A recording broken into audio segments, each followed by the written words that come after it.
Ara li afegirem les propietats al rerefons. Aquí en QObject li direm que ens volem comunicar des del QML fent servir una cadena. Agafem les propietats, de fet ja copio tot plegat, això,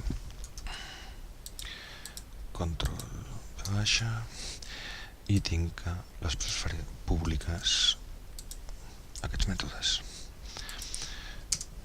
També li posarem aquí la propietat, vol dir que serà cadena des del QML.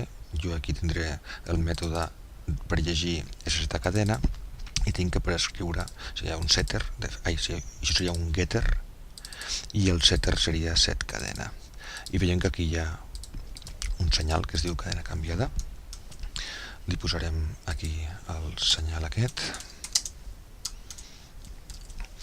i habitualment es posa de manera privada algun atribut per desar la cadena.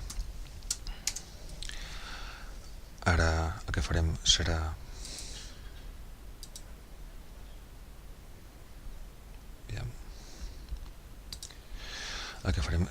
veure, li posem això side by side, i aquí li posarem que vull veure el rerefons.cdp.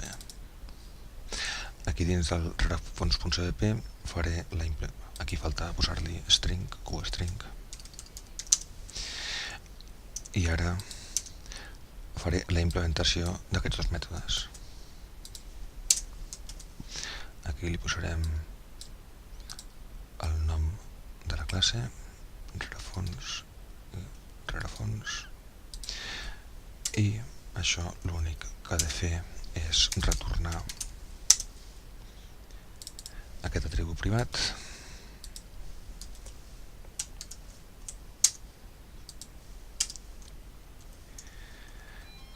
i el setter el que ha de fer és dir que aquest atribut privat sigui igual al valor que li passem, i aprofitarem per fer un emit del senyal cadena canviada. Anem a verificar que això segueix compilant.